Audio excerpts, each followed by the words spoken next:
días. Buenos días. Bueno, hoy nos toca a nosotros hablar sobre los factores de resiliencia en las víctimas de violencia sexual y vamos abarcando un poquitito lo que es esta nueva corriente para manejar el tratamiento de intervención con víctimas de violencia sexual, como es la resiliencia. Queremos mandarle un saludo a todas las personas de Latinoamérica que nos van a estar viendo y la bienvenida, y también a FES UNAM darle un agradecimiento muy grande por esta oportunidad. Entonces vamos a tener una hora que vamos a estar hablando sobre esta problemática, y estamos desde aquí, desde WAR, un centro de crisis de violación sexual que está dedicado única y exclusivamente a trabajar con víctimas de violación sexual. Así es que bienvenidos. Bueno, hoy tenemos...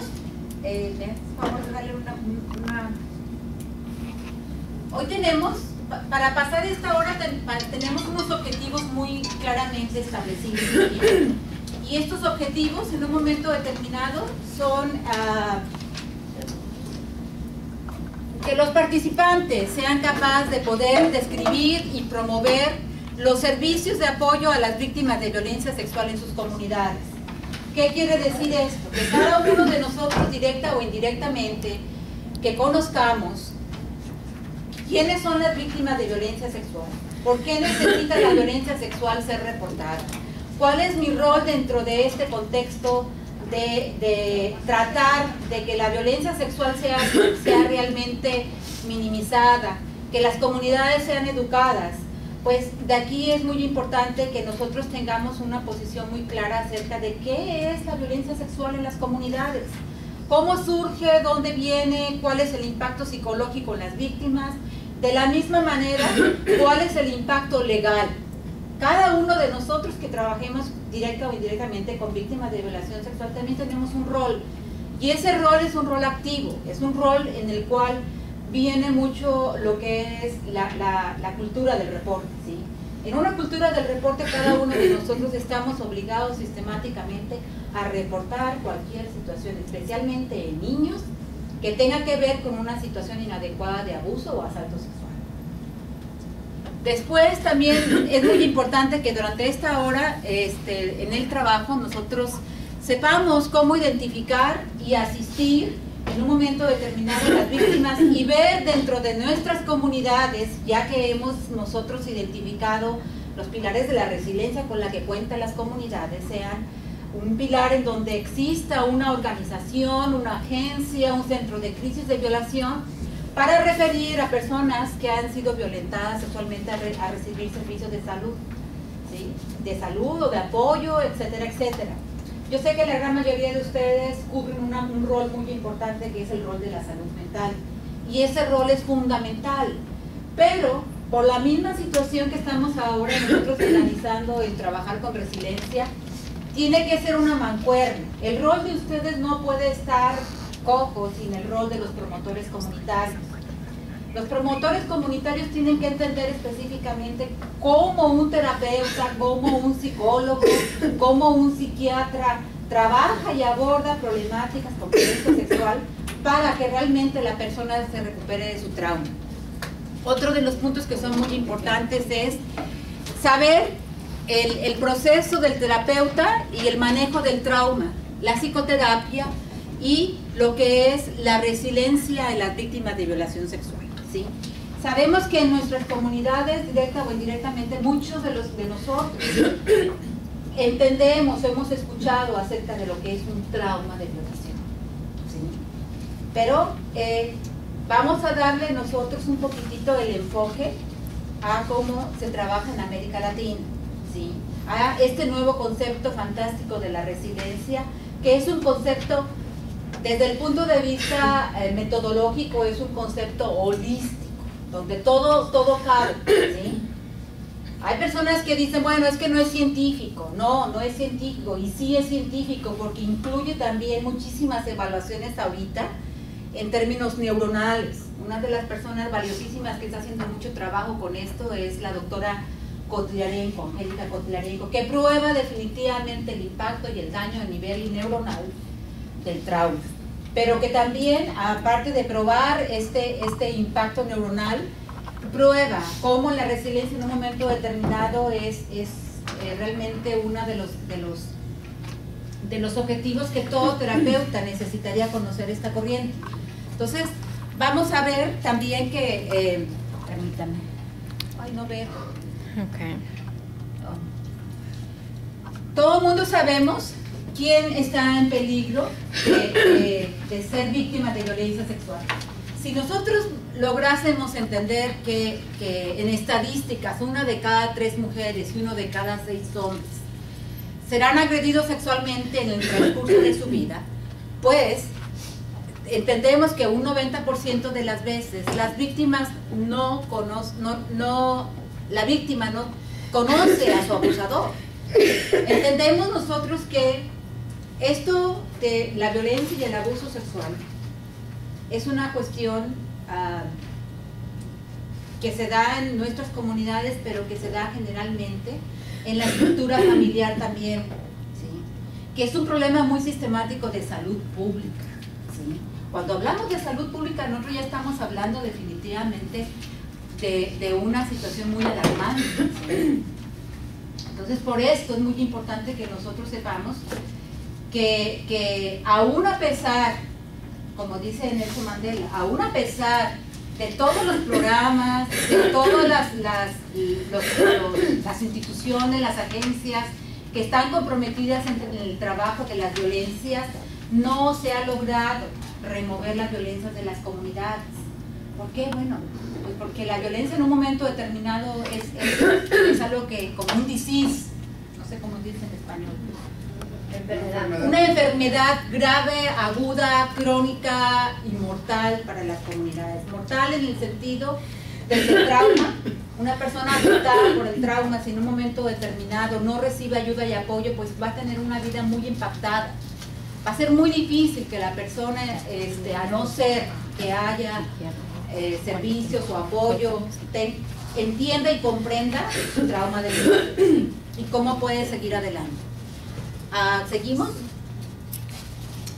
Las caras de las víctimas de la violación y el asalto sexual.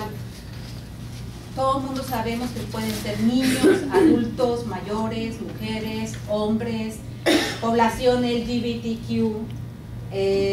No hay una discriminación, no hay un grupo étnico que sea un target, no hay, solo los hispanos en Estados Unidos son víctimas de violación, o solo los caribeños, o solo los afroamericanos, o solo la población caucásica.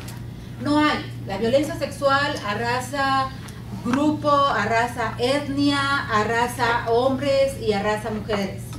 Y aquí es bien importante que sepamos que dentro de todas las investigaciones que se hacen, el que es un hecho muy real es la violación sexual a los hombres.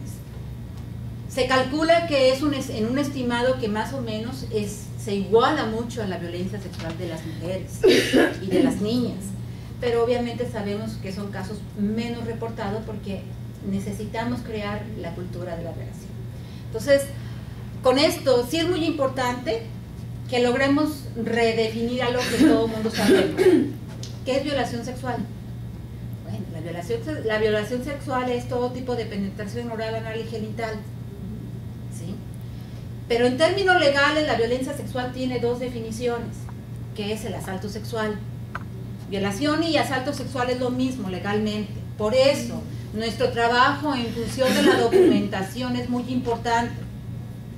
Que nosotros documentemos si ha sido una violación o si ha sido un asalto sexual. El asalto sexual, su característica es todo tipo de acosamiento, ¿sí? Todo tipo de roce inadecuado, todo tipo de mirada inadecuada que te haga sentir a ti un malestar, que alguien te obligue a observar pornografía, que en un momento determinado un voyerista esté saliendo de la escuela. Eso también es un trauma, ¿sí? Porque acuérdense que también la violación es manos fuera. ¿Qué quiere decir esto? Que se puede ejercer violación manos fuera sin necesidad de haber un toque, de haber un roce. Y eso es algo que es muy típico y muy común y que desgraciadamente la población allá afuera en las comunidades que tenemos que dar la educación no se reconoce como tal, asalto sexual. En nuestras comunidades existe un desconocimiento muy grande acerca del asalto sexual y su impacto, ¿sí? Nosotros tenemos muchas madres que dicen, wow, es que la niña dice que la violaron, pero nomás la tocaron, nomás le enseñaron el pene, nomás jugaron con ella, no le pasa nada, está mintiendo. Entonces eso es muy grave, porque estamos minimizando una conducta criminal. Y esa conducta criminal, como hay un desentendimiento muy grande de que el asalto sexual también impacta psicológicamente, pues tenemos que trabajar más en función de promover una educación sistemática y consciente en las comunidades de este impacto, ¿ok? Entonces, todas estas son las caras de la violación y el asalto sexual, sin discriminación, obviamente. Las preocupaciones inmediatas que tenemos que tener en cuenta nosotros son las siguientes. Existe un periodo de ventana, ¿sí? Existe un periodo de ventana por el cual los centros forenses de la evaluación forense y las comunidades y nuestro trabajo tienen que estar integradas, ¿sí? Porque la ventana son de 72 horas. Una persona que ha sido violentada sexualmente, ¿cuándo las pruebas pueden ser evidencia? En 72 horas, ¿sí? Entonces necesitamos mover todo tipo de información que se nos presente en nuestro consultorio durante nuestra terapia. Tenemos que darle un seguimiento nosotros legal, tenemos que darle un seguimiento nosotros también clínico, tenemos que referirla a una evaluación forense. ¿Por qué? Porque todo el mundo sabemos que la violencia sexual puede generar impactos psicológicos, impactos físicos, impactos en los genitales, impactos incluyendo enfermedades de transmisión sexual y muerte. Entonces estamos obligados a que las personas visiten al médico forense y a que inmediatamente se dé un procedimiento legal. En el área forense, las personas mayores de 18 años no están obligadas, pero menores de 18 años sí estamos obligados a que se siga un proceso legal.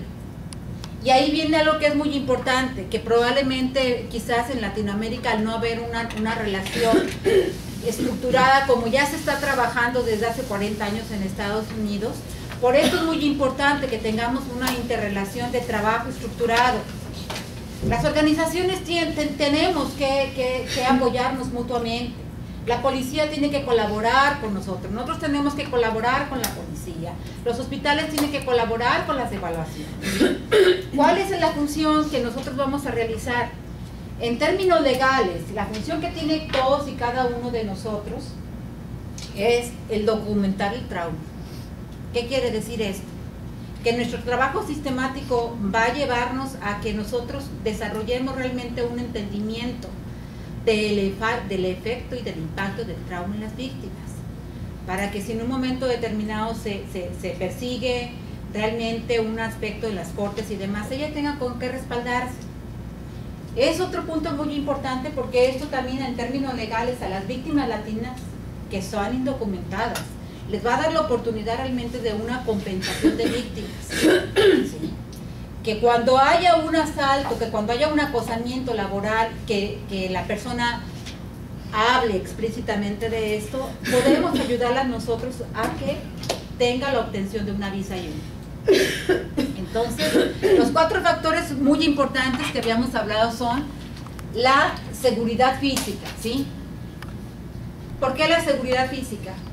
Y esto lo saben ustedes como médicos. Pueden haber golpes, pueden haber desgarres, pueden haber infinidad de situaciones físicas que las víctimas muchas veces no están conscientes de lo que ha ocurrido con ellas. Cuando hablamos de violación sexual hablamos de una gama muy amplia, desde impactos y efectos leves a impactos y efectos agudos, ¿sí? Toda violación en un momento determinado es violenta extrema, ¿sí? Y en la seguridad física, algunas personas, desgraciadamente, están en situaciones inconscientes. Por eso es una prioridad hacer toda una evaluación médica y forense. denunciar el ataque e inmediatamente sabemos cuando una persona es capaz de empezar a articular una experiencia traumática en su vida, a hablar y a verbalizar, esta persona va a tener mucho más capacidad de que el trauma no sea un trauma persistente. ¿Sí? Por eso en las salas de emergencia, una de las funciones que tienen las advocates, las abogantes de las víctimas de violación sexual, es decirles lo más antes posible que usted pueda entrar a terapia y que usted pueda verbalizar y que usted pueda hablar y que usted pueda remover esas experiencias en su vida. Más fácil va a ser de que usted pueda tener un proceso de sanación. ¿Okay? Y sabemos que existen dos metas muy importantes inmediatas: el apoyo terapéutico, y la realidad es que solamente un 16% de las víctimas reporta la violación. ¿Qué quiere decir esto?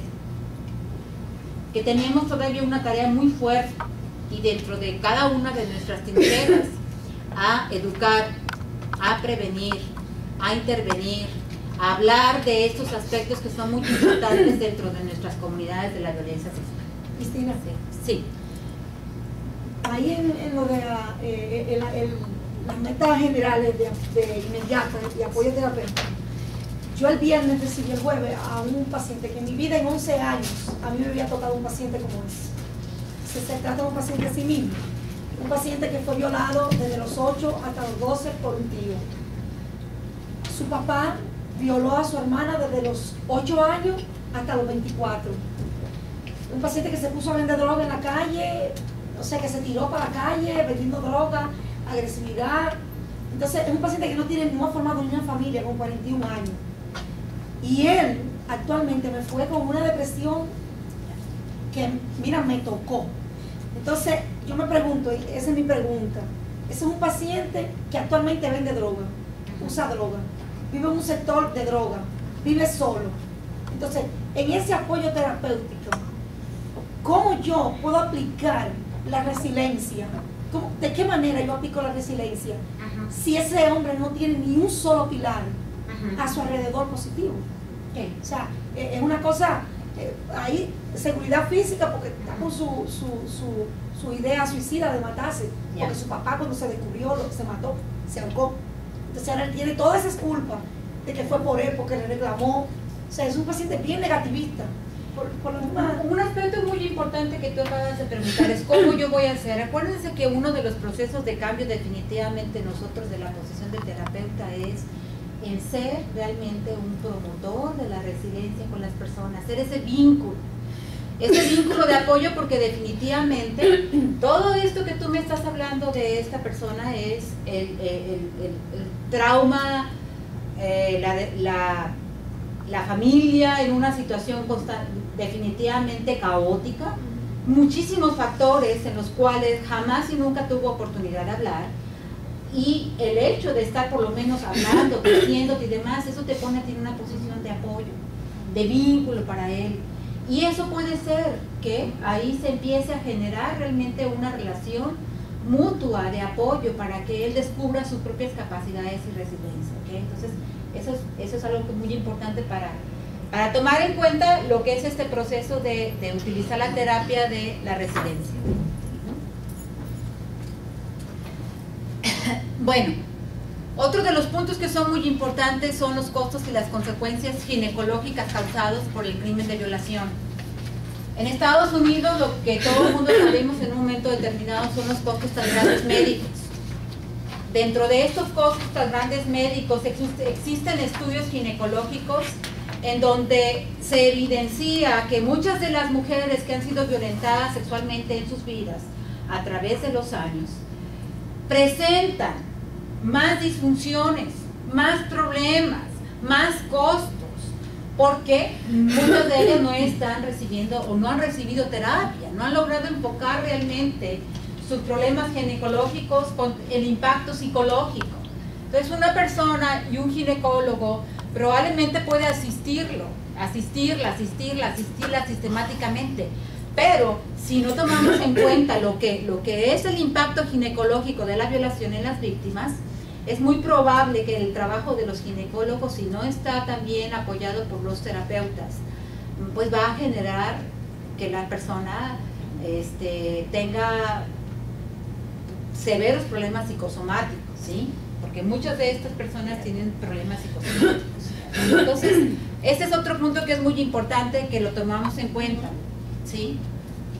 Y aquí ya viene la parte realmente metodológica, sistemática de lo que causa la violación en todas las personas, ¿sí?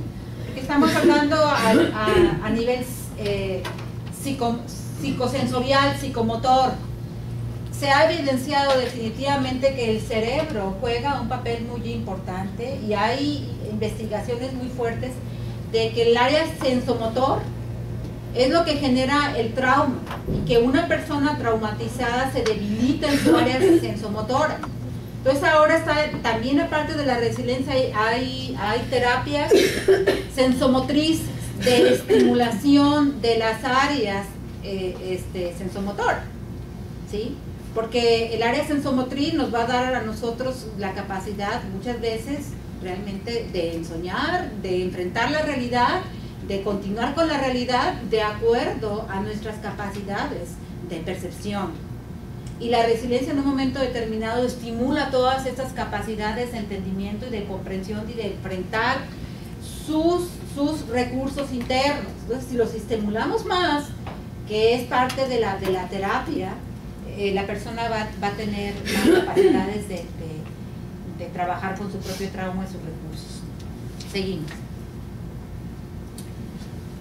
Es muy importante que para nosotros y para los promotores de las comunidades no generalicemos lo que es la violencia sexual, sino que especifiquemos que existen 12 tipos de tipologías, ¿sí?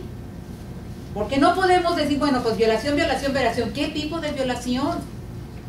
¿Sí? Y aquí hay unas tipologías que dicen violación y asalto sexual, incesto, ataque sexual infantil, abuso ritualístico, violación sexual en citas y por conocidos, violación sexual estatutaria, violación marital o por compañero, explotación sexual, contacto sexual o acoso sexual, exhibicionismo sexual, voyeurismo, abuso y violación de personas con discapacidades, adultos mayores, población LGBTQ, violencia sexual masculina, sexo transaccional, forzada y mutilación genital.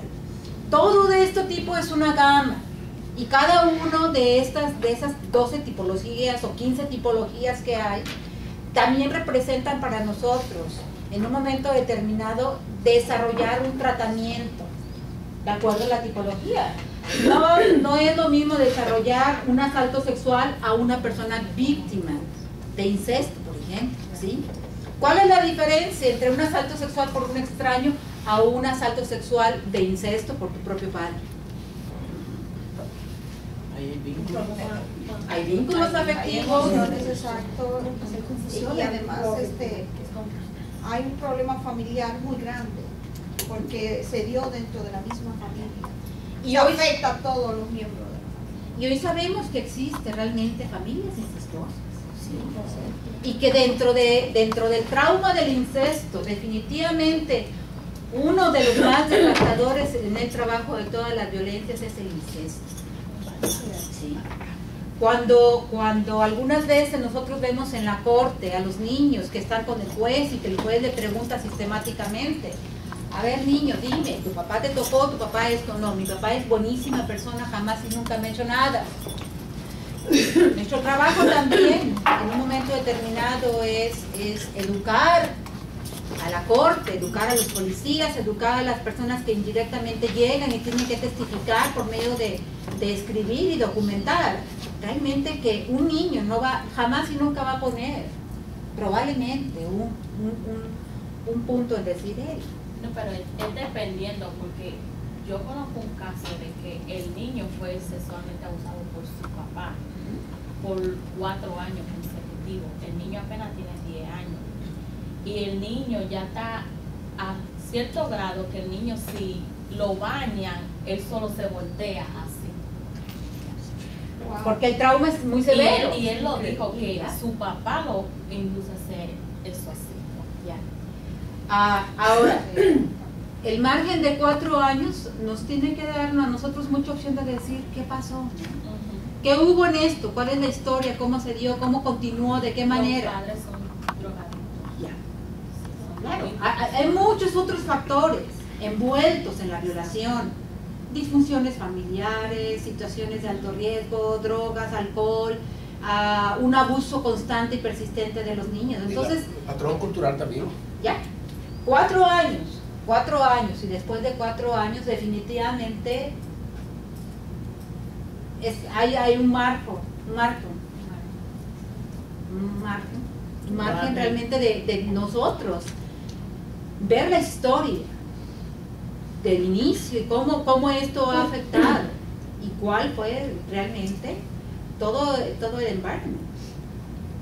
Exacto, eso fue lo que yo le dije a la foster mom, porque ahora los niños están con una madre adoptiva. Sí. Y ella lo lleva constantemente al hospital a los niños, porque la niña también fue abusada. Y esos casos así en el hospital le llaman one-on-one. Esos niños tienden a ser muy agresivos. Ni los de seguridad pueden controlarlo. Yo vi un video de que la mamá adoptiva le dijo al security que la grabara para que ella vea el comportamiento de la niña. Y la niña actúa de forma que tú dices, wow, una niña de 6 años hace eso, es increíble. Y yo le dije a la mamá que la llevara a terapia a la niña, tanto a la niña como al niño, porque ellos lo necesitan. Entonces ella también es como media cerrada. Yo dije, no, ellos necesitan la terapia porque el niño está muy traumatizado. Igualmente la niña ya tiene el patrón de la agresividad. Porque hay un impacto psicológico muy severo. Cristina, Sí. perdóname, en ese sentido. Eso que ella dice es muy importante, la educación a la persona que tiene. Sí. Es muy importante la educación, porque si ella le toca bañar a esa niña, ya el hecho de ella desprenderle quizá la ropa de una forma violenta en un momento dado, le va a revivir Las emociones. Claro. exactamente el acto de violación. Claro. Entonces eso es muy delicado, porque va a sentirse que la van a preparar para una nueva violación.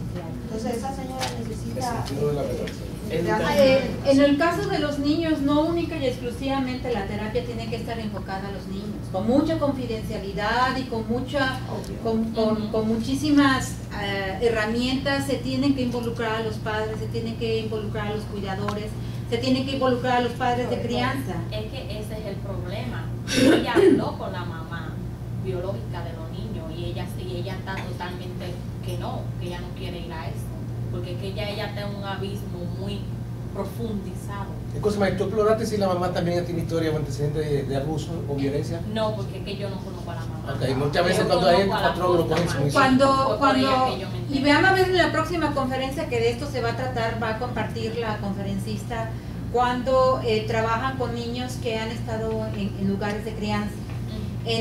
Con esta población definitivamente tiene que ser un trabajo completamente sistemático, porque está involucrado el sistema, está involucrado la remoción de los niños, está involucrado casos muy severos, están involucrados familias con cierto tipo de psicopatología que ha estado por años y años y años, pero sobre todo están casos muy severos de un abuso atroz que ya casi aborda con casos psiquiátricos, ¿sí?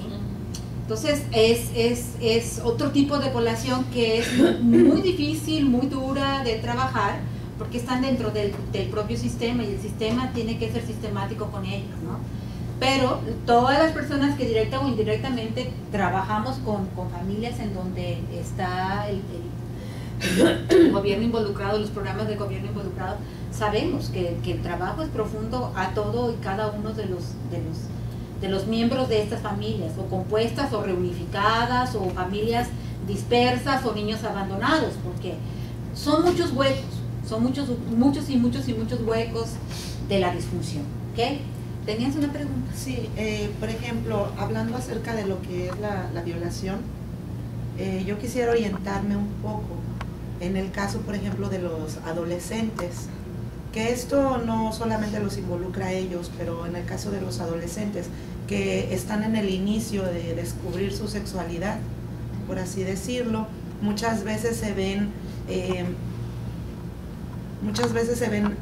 allegados a otro tipo de medios, en los cuales en su curiosidad por conocer parte de lo que es la sexualidad, ellos mismos, sin así quererlo, claro, ellos mismos llegan, por ejemplo, cuando están en una discoteca y les dan alguna bebida para de alguna manera debilitar su voluntad. O en el caso también, por ejemplo, cuando tú tienes una relación con una pareja en la que psicológicamente manejada termina siendo abusada. ¿Y qué pasa? Que estas personas no lo sienten como un abuso sexual, sino porque yo misma lo causé. ¿Cómo podría manejarse una situación en este caso en la que obviamente se le hace sentirse que esta persona no fue culpable? Pero de qué manera se le hace sentir también que la otra persona necesita ser de alguna manera corregida. Vamos a identificar ahorita estos casos, ¿sí? Vamos perfecto. a ver ahorita, por ejemplo, el abuso sexual infantil, y ahorita te voy a contestar, claro. para aclararte. En el abuso sexual infantil es muy importante nosotros ver las dinámicas de interacciones entre los adultos y los menores, ¿sí? ¿Cuáles son estas fases?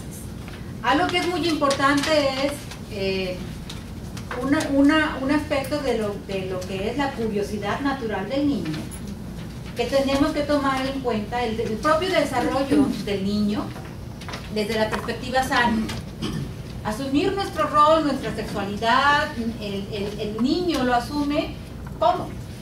Explorándose, ¿sí? Su cuerpo lo descubre ¿cómo?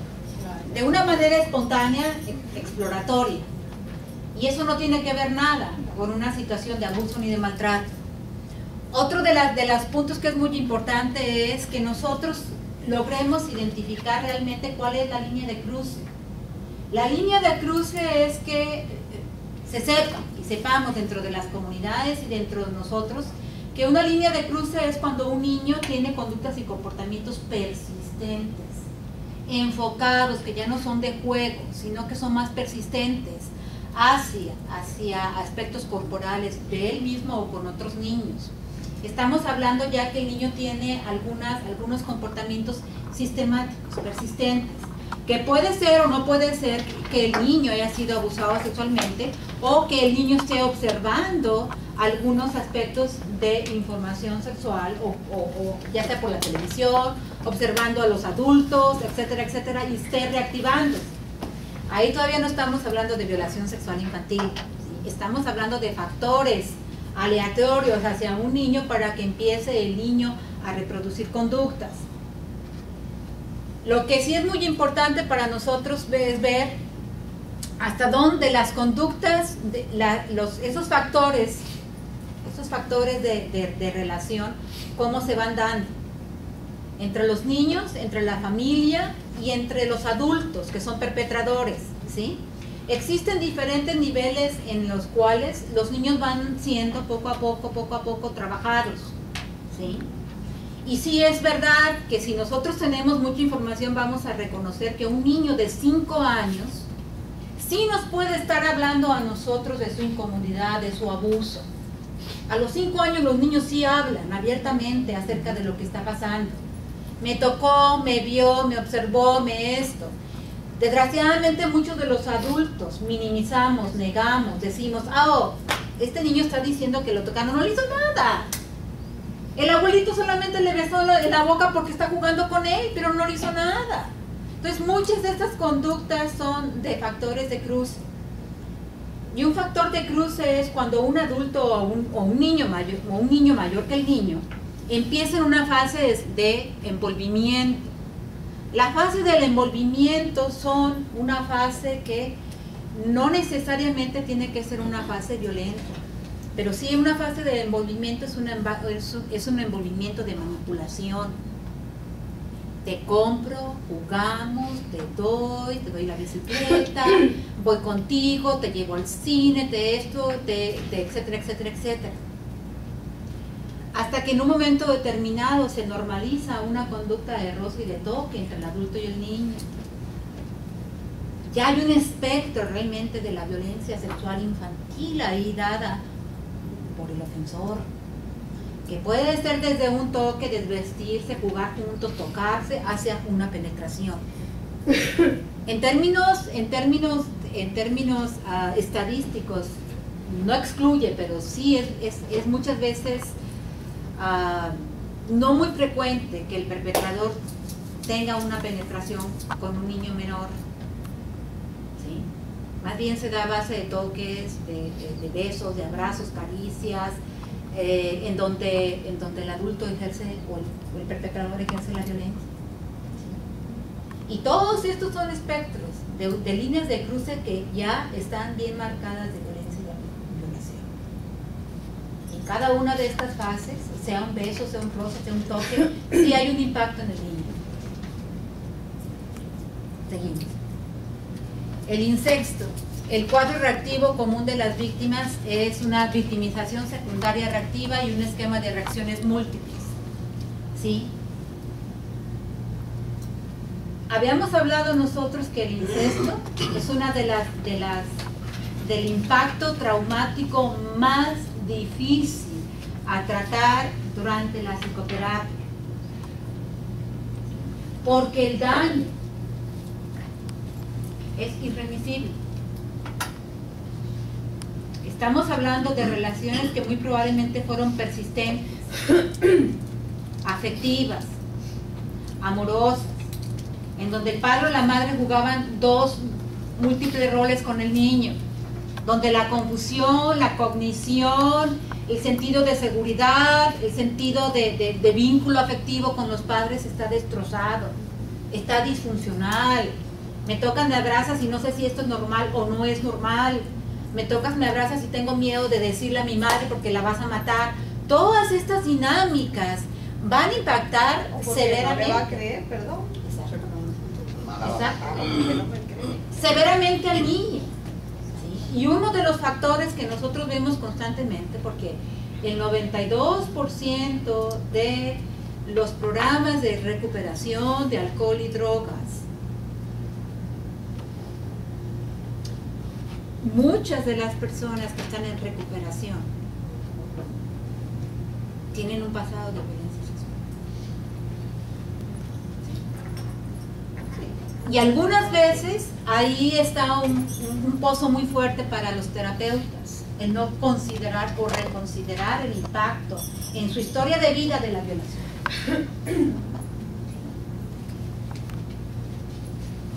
Los niños que son impactados por la violencia sexual a la edad de la adolescencia se reactivan de una manera increíble de rabia, coraje, o reactivan con otros niños abuso también. Porque hay huecos que no quedaron obviamente sanados. Y en el caso de alcohol y drogas es algo tan traumatizante ver vidas realmente destrozadas. Los ataques sexuales en hombres pueden ser violentos y con uso de armas. Un punto que es muy importante con los hombres es lo siguiente. En el hombre, en la violación de los hombres, también hay una desinformación muy fuerte que el hombre padece. Cuando ha sido abusado sexualmente, lo primero que le viene a la mente es pensar y decir, mi disociación es que ya no soy hombre. Su identidad sexual se ve altamente dañada, altamente afectada. Ya no soy hombre. Soy gay.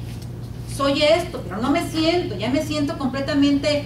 Algo ha pasado conmigo que yo ya no soy un hombre como Juan, como Carlos. Yo soy diferente, aunque no me sienta gay. Entonces el impacto en los hombres es por eso tanto silenciamiento.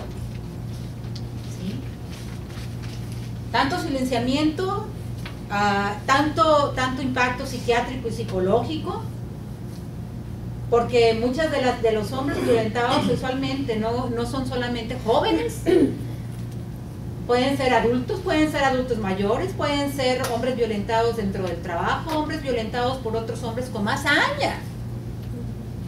En las cárceles. En la cárcel mucho. En las cárceles.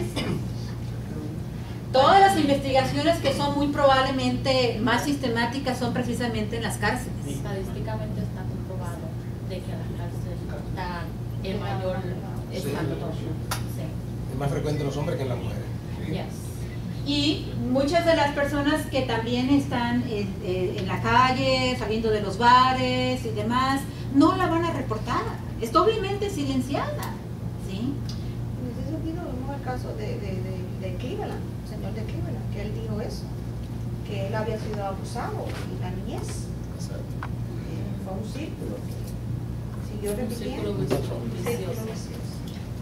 Entonces todo este tipo de impactos, si nosotros lo vemos con la otra perspectiva, es imperante la educación, es imperante saber que esto es salud pública y que tiene que manejarse porque causa un impacto psicológico, individual, social. Y la otra parte, que no podemos nosotros hacer un trabajo sistemático sin trabajar definitivamente con la educación hacia los perpetradores y ofensores sexuales, incluyendo mujeres, porque hay muchas mujeres ofensoras sexuales reactivantes, hay madres ofensoras y hay muy poca información sobre esto. Seguimos.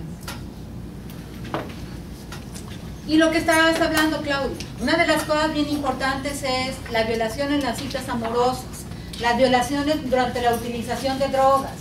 Un hueco muy grande que tenemos nosotros hoy en día es, desgraciadamente, los medios de comunicación.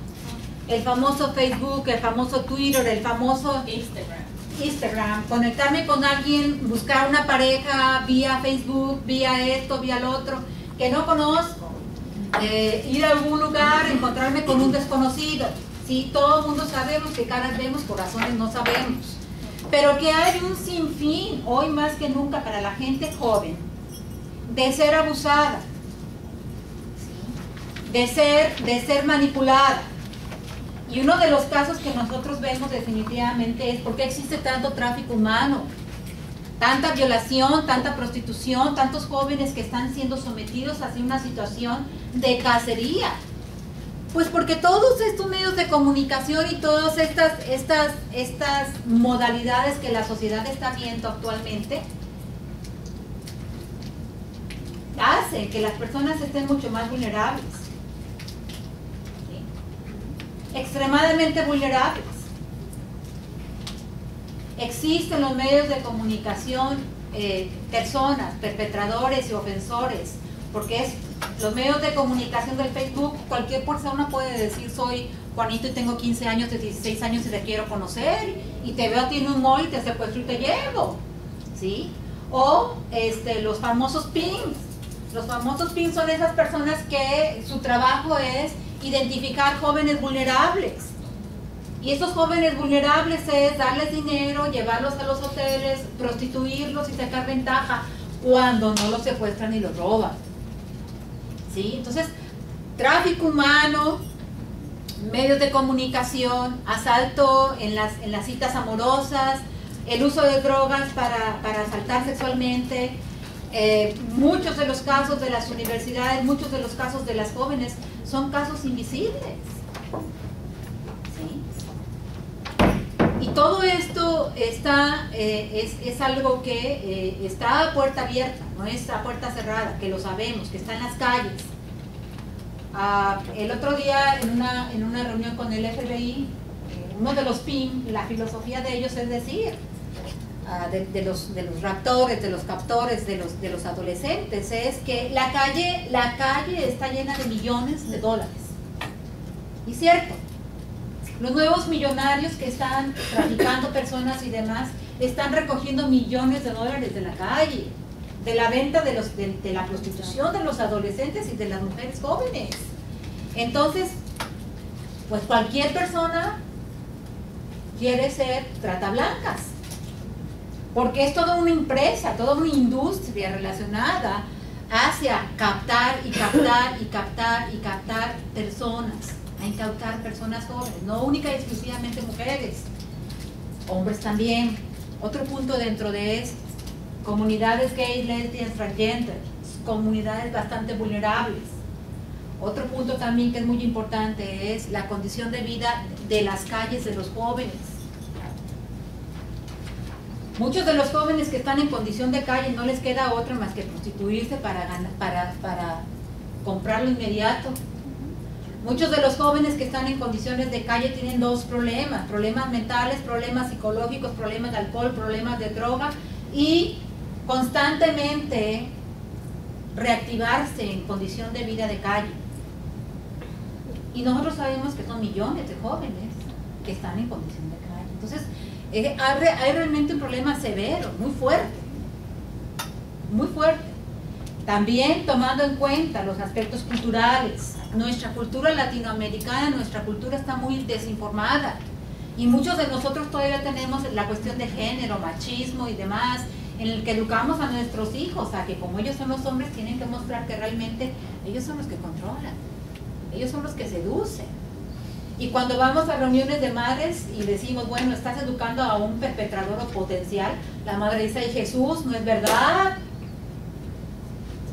Muchas de nosotras tenemos que cambiar nuestros parámetros realmente. Eso es lo que tiene que saber la comunidad cuando le decimos a mi hijo, muy bien hijito, cójase con 4, cójase con 5, vaya con esta, vaya con la otra, al cabo usted es hombre, no pierde nada. Esos parámetros siguen vigentes porque son parte de los mitos de la violencia sexual. Los mitos de la violación es que a las niñas malas y con minifalda y allá afuera de la ciudad las violan porque ellas se lo merecen. Siguen vigentes. Esa es nuestra problemática que tenemos, que nuestra sociedad tiene muchos mitos todavía persistentes. Los hombres pueden hacer lo que les pegue la gana, las mujeres están sometidas a, si te pasa la violación es porque tú lo provocaste, si vas al hospital o si vas hablas a la policía te dijo, pero claro, estaba usted borracha, por eso le pasó eso, señora. ¿Qué estaba haciendo usted a las 4 de la mañana? Como que si fuera un crimen, ¿no? Acuérdense que la violación y que la consigna de no es no, tiene que ser algo por lo que tenemos que estar luchando constantemente. Imagina las prostitutas. Que también tienen el derecho, si tú eliges ser prostituta, también tienes el derecho de decir, ¿sabes qué? No. Y cuando más, sin embargo, que muchas de estas prostitutas son fuertemente golpeadas, maltratadas o no son pagadas y demás, hablan a la policía y dicen, ¿sabes qué? El cliente me maltrató, me pegó y demás. Pues claro, ¿qué esperas? ¿Si eres prostituta? Derechos humanos, junto con las sociedades, junto con todas las agencias, tenemos que trabajar a la par, no podemos estar aislados. Cuando nosotros vemos estas fotografías y vemos, o vamos y vemos el famoso Facebook y demás, te das cuenta de todo lo que muchos de los jóvenes, sin saber, están expuestos. Que muchas de estas jovencitas por moda y demás, a desnudarse, a desvestirse, a tomarse fotografías, que son inadecuadas realmente. Entonces ese es un peligro muy fuerte. Muy fuerte, y nosotros le decimos muchas veces en el consulado mexicano cuando hablamos con las personas, por favor papá, mamá, tienes el derecho de ver quiénes son los contactos de tus hijos en Facebook, tienes el derecho de saber con quién está conectándose, porque existen muchos ciberacosadores. El asunto de ley también a veces tienen tanto espacio y derecho los niños que los padres a veces no pueden explorar nada en su computadora porque aquí todo es un problema. Muchachos no pueden investigar si están chateando con un desconocido que puede ser un depredador. Y es que vamos viendo una cosa logística y lo vamos a ver como profesionales, como madres o como padres y demás. Si mi hija o mi hijo tiene 15 años, por ley que es menor. Y si mi hija y mi hijo me dicen, porque aquí trabaja el sistema así, te voy a acusar a ti para que venga, a mí no me importa que me lleven, pero usted me enseña. La ley es muy clara, que sí muchos de los niños se escudan en decir, me estás violentando, me estás abusando y demás, no importa. Porque así desaparecen los fines de semana, así hay muchas niñas que están captadas en ir los fines de semana a ejercer prostitución a downtown, afuera de Filadelfia, y al día siguiente las ganas. Y para eso existe los paripijamas de irme a dormir con mi amiga, pero realmente estás durmiendo con tu amiga. O sea, son muchas cosas que tenemos nosotros que educar. Claudia y luego. Sí, también hay otra nueva modalidad que a mí me pareció impresionante en cuanto a los niños. Los niños tienen una inteligencia para mover aparatos electrónicos hoy día que es, como lo digo, es impresionante. Entonces, para mí fue algo como que me impactó hace unas semanas atrás, cuando veo a mi hijo jugando en su tabla, algunos juegos que él bajó, está jugando, y no, es que fui yo, y él está hablando. Entonces de pronto voy y reviso, él estaba hablando con el primo en el juego, su primo estaba conectado también jugando el mismo juego, y los dos estaban hablando ahí, no, quítate, que ahí voy, hazte a un lado porque me va a dar a mí. Entonces para mí fue muy sorprendente porque... El PCP. El PSP. Sí, para mí fue muy sorprendente porque incluso en el Xbox se está conectando en la televisión, en el Xbox es lo mismo. Me estoy dando cuenta que están jugando con personas que ellos no conocen. Y muchas veces dicen que ven que en la computadora ven pornografía, ven cosas. No, hoy día están también dentro de la misma televisión. Y ese es el hueco muy grande, pero eso también es algo que nosotros podemos integrar realmente a nuestro trabajo como terapeutas y promotores. Tenemos nosotros que implementar y desarrollar currículum de educación hacia las personas, la utilización de los medios de comunicación, la utilización de las computadoras. Migrantes primera generación, muchos de nosotros estamos realmente desconectados de toda esta tecnología, ¿sí?